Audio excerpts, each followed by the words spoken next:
Well, my name is Geoff Hillman, and I was at school between 1938 and 42, and I was in Troy.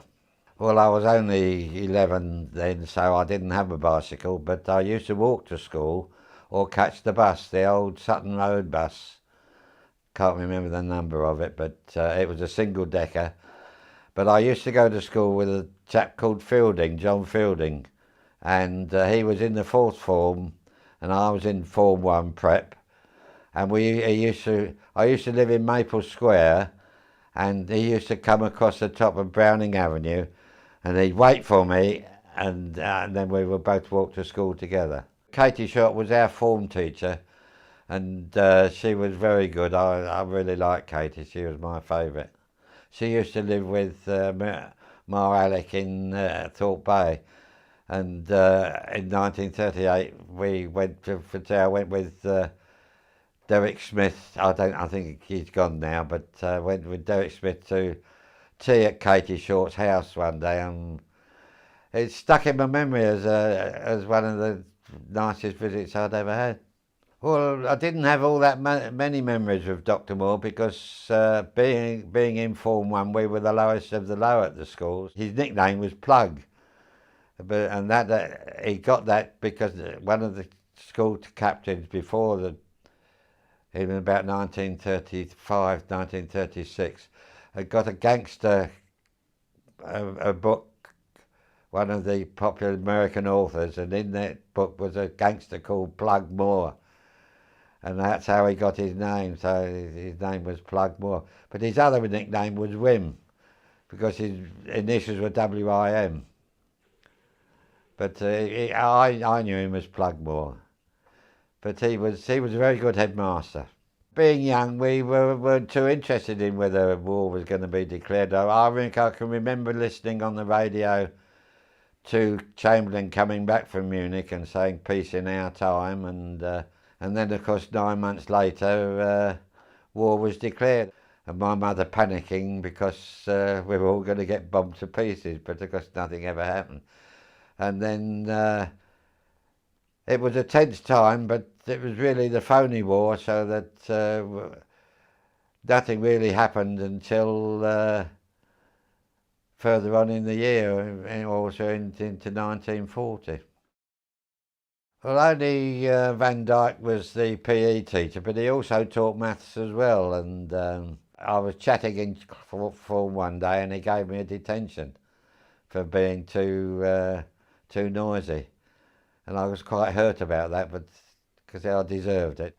Van Dyke went into the army, and we missed him because he did come back once to talk to Winkle Brown, who was our French master, and I can remember him talking to Winkle Brown in his army uniform, and then he disappeared after that, and I don't think he ever came back to the school.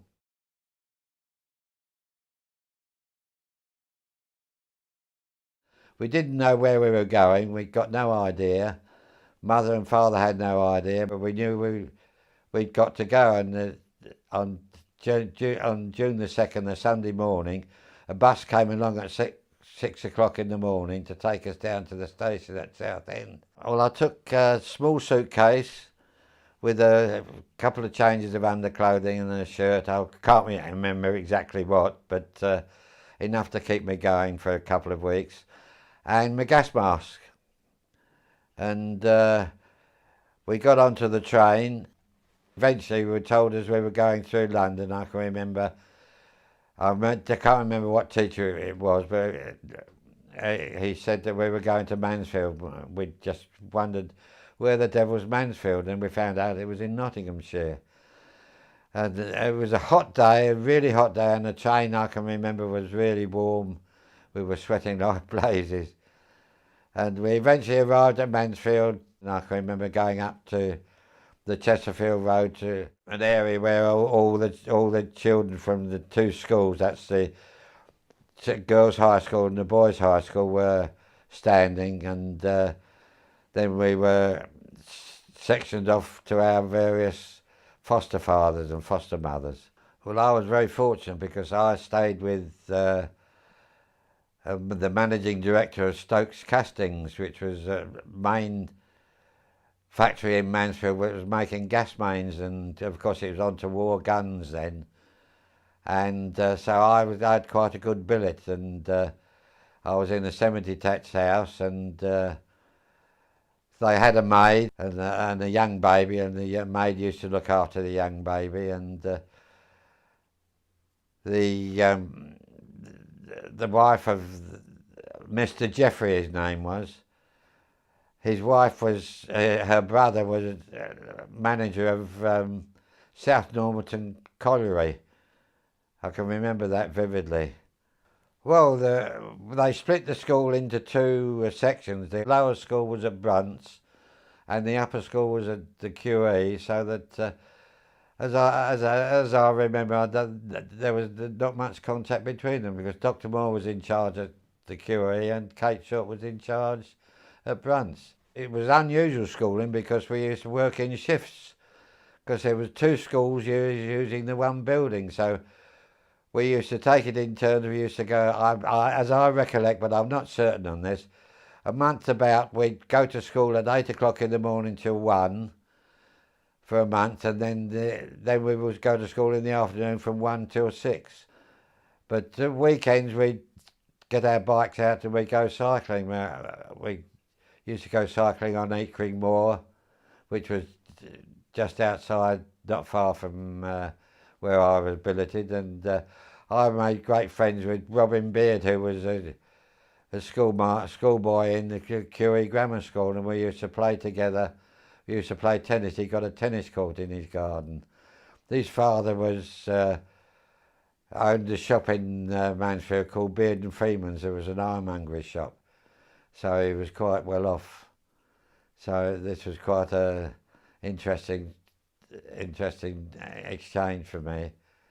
And but we used to go to visit Harbrick Hall, and cycling in general around the hilly country, around outside Mansfield Woodhouse, Derbyshire into the Peak District.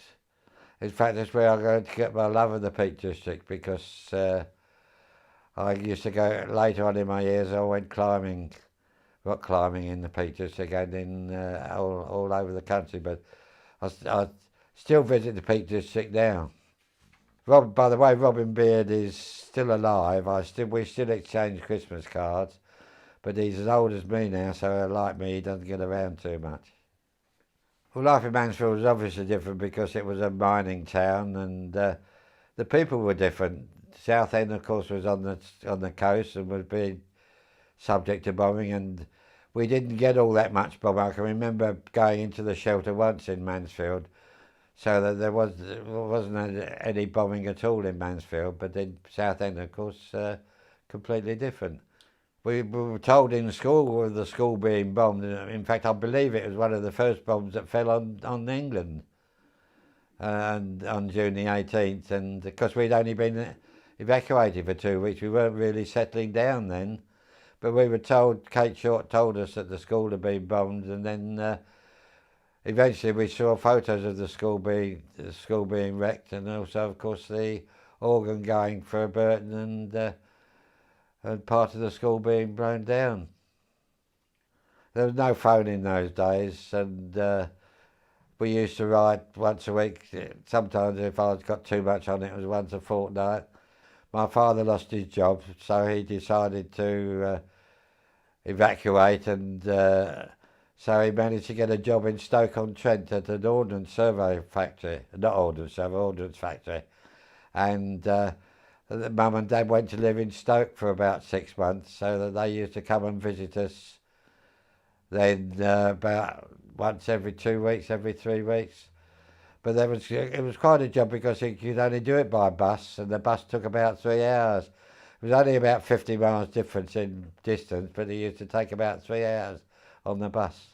When I went to Mansfield, I was a raw young boy of about, I think I was just 13, and not used to the ways of the world, but I soon got used to it, and on the whole it made me more sure of myself. The teachers were most important during this time because they came round and visited us regularly to make sure we were not being cruelly treated, which never, as I recollect, never happened. My father used to send me pocket money every week, and he was out of work for a time and he couldn't afford to send the pocket money, and so I managed to get myself a newspaper round. And Kate Short found out about it, and she called me in one day and she said, "You're doing a paper round?" And I said, "Yes, Bob." And she said, "What are you doing it for?" I said, "Well, Dad can't afford to send me pocket money, miss, so I've been earning some on my own." Well, she said, "I don't want you to do that. It'll interfere with your studies. If you come to me every week at the end of term, at the end of the week on a Friday, I will give you 1 and 6pence a week." And she did that for the whole term that I was there. My foster parents, I think, got rather fed up with having an evacuee, and I got billeted on another family, and I wasn't very happy with them. In fact, it was quite a religious family, and I'm not religious, so that I wasn't very happy, and so I kept on writing to my mother. But in the end, I left when I was just about to go into the fifth form. I left in the fourth form, so I didn't take matric at school.